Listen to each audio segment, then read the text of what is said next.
So disappointing and extremely frustrating news today that the government has went ahead and allowed Huawei to take the contract for the 5G technology here in the UK. This is despite expressing misgivings. This is despite four of our ally countries, Canada, the United States, Australia, and New Zealand, warning about Huawei. This is despite GCHQ warning about Huawei. We've went ahead. As far as I'm concerned, this is yet another example of us allowing ourselves to be pushed around by Beijing. So this is the background if you don't know. Huawei is a major Chinese telecoms provider.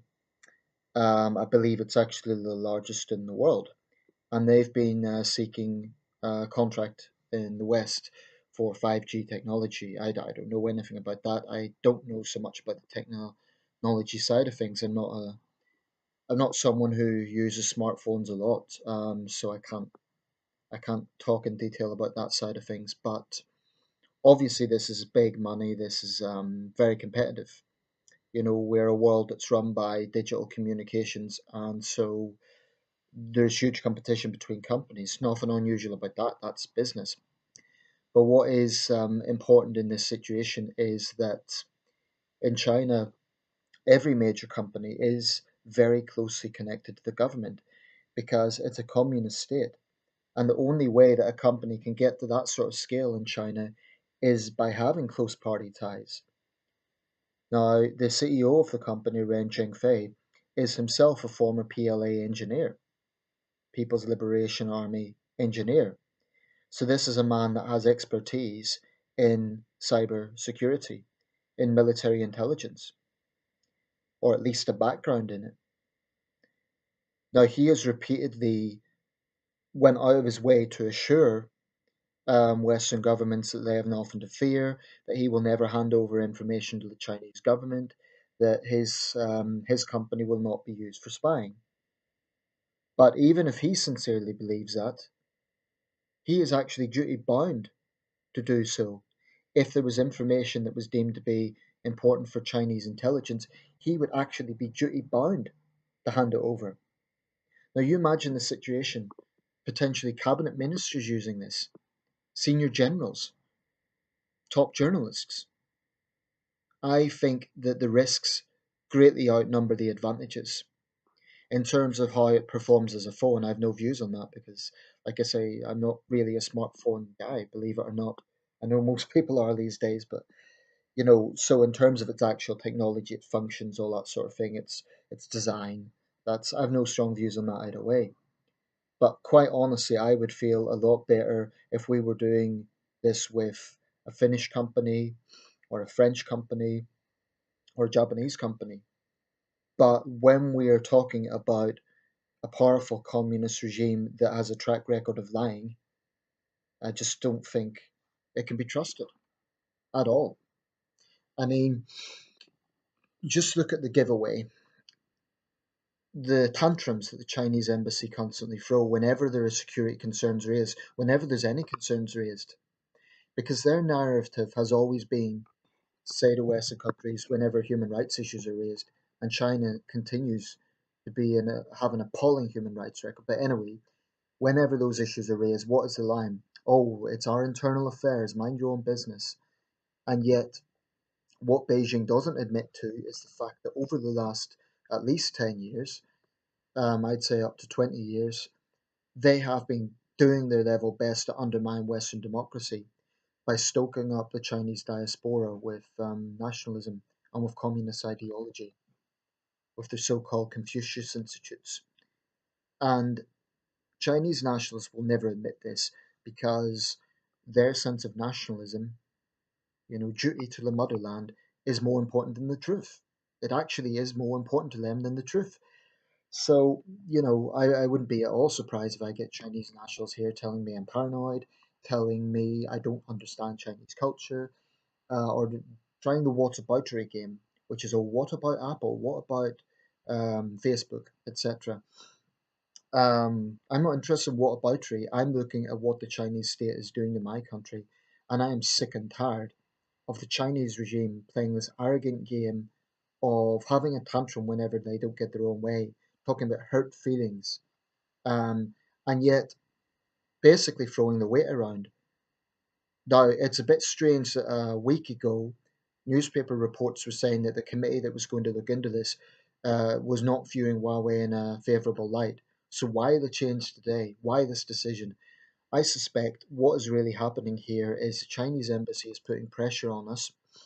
And because we're so caught up in Brexit, because the government is now in a situation where it has to guarantee post Brexit trade, we're putting away ethics and security to the side to secure trade deals.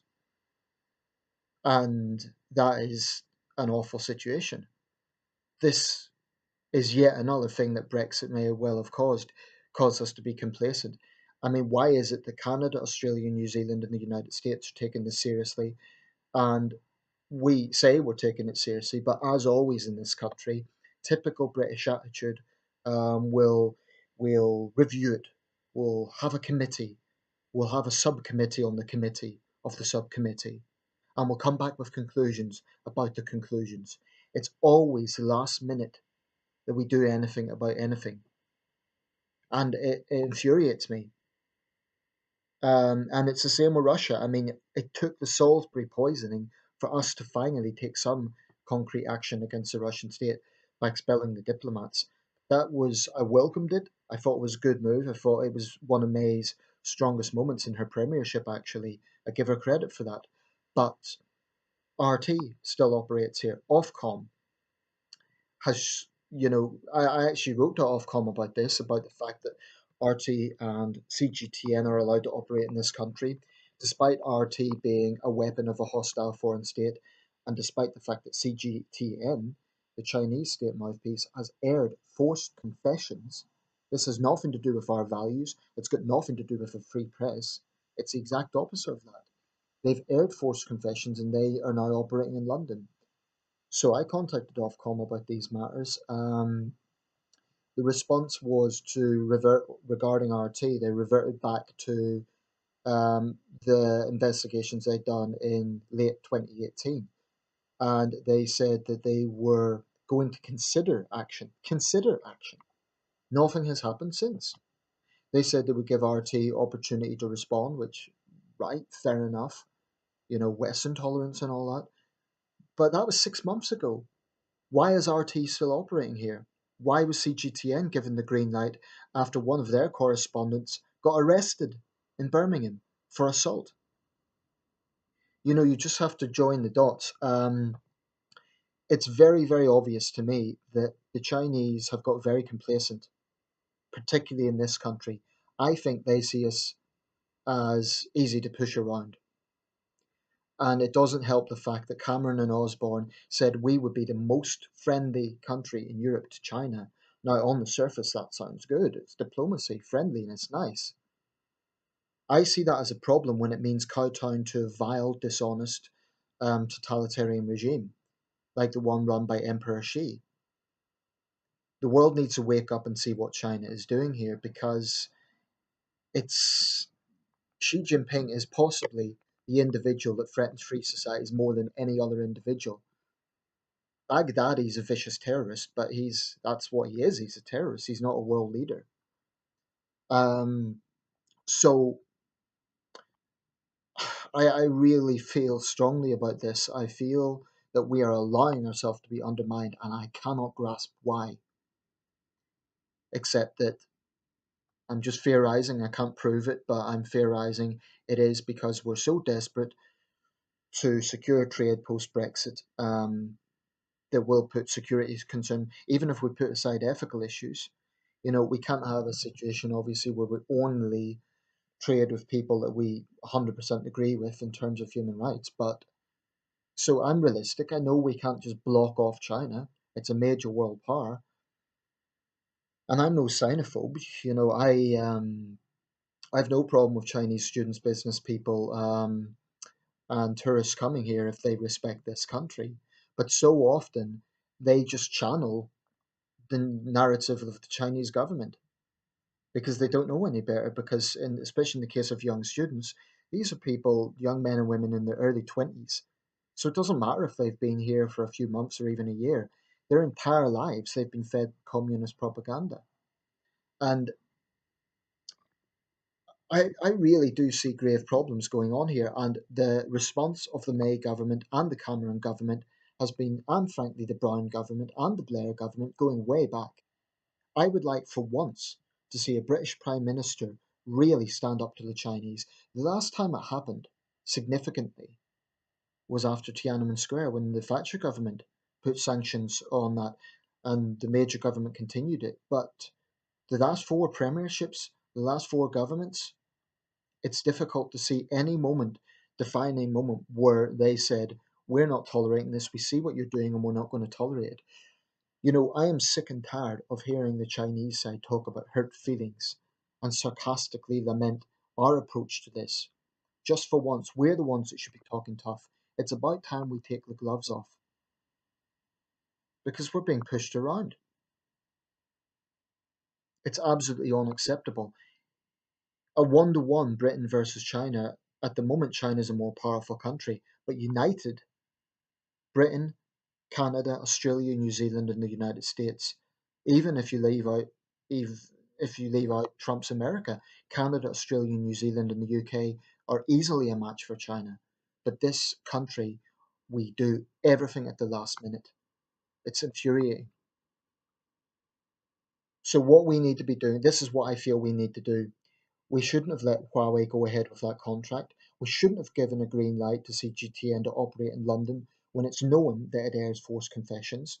And we should be saying to the Chinese embassy, you're guests in this country, you have diplomatic status, you're guests, but we're not going to tolerate this bullying language, this patronizing language, this constant notion that they can push us around with these phony notions of hurt feelings. That's a typical Communist Party line.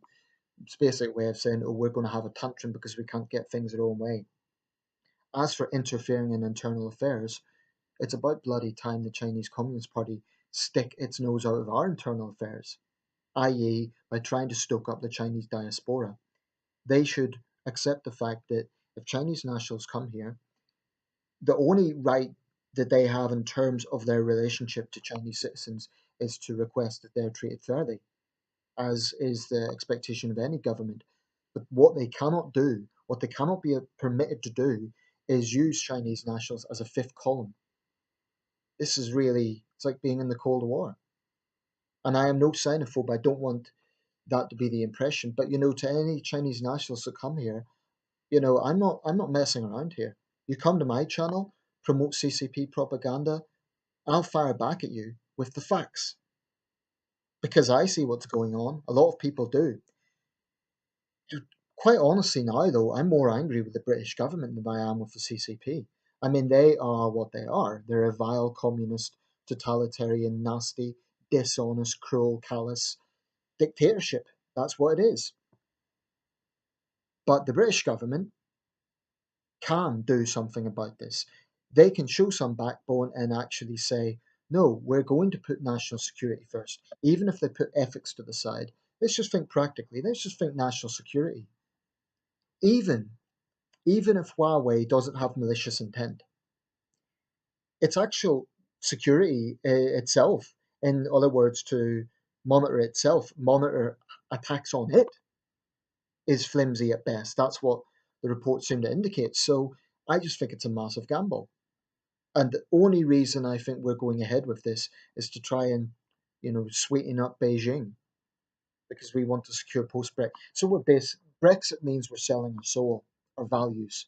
And Brexiteers love to talk about, oh, we're taking back control. Is this taking back control? Kowtowing to a communist regime? It absolutely infuriates me. Um, there are some people in Parliament who know what's going on. I was very vocal about the Liberal Democrats the other day, and I stand by that because I think their decision to suspend their candidate over telling the truth was disgraceful. But I will say, Alistair Carmichael was one of their MPs who apparently is very vocal about China's undermining tactics. I will defend any MP who speaks out. The Defence Secretary Gavin Williamson was finally using tough language, and he got reprimanded by a prime minister and a foreign secretary who have blinkers on. They will not see what Beijing is trying to do. And, China's like a lot of bullies, they only understand one language. So they'll play the victim and they will make demands and they'll show double standards. They'll get their journalists to make little nationalistic rants on our soil, which would be unthinkable for a British journalist to do over there. They are experts at hypocrisy. Um, but then when it's the double standards, I find utterly infuriating. So that's words here. I'll keep the comment section open. If you are Chinese, I'm not going to delete your comment, but I'm going to fight fire with fire. Don't expect niceties from me. I'm not the British government, right? And I'm going to tell you exactly what I think of the regime that you want to be a cheerleader for.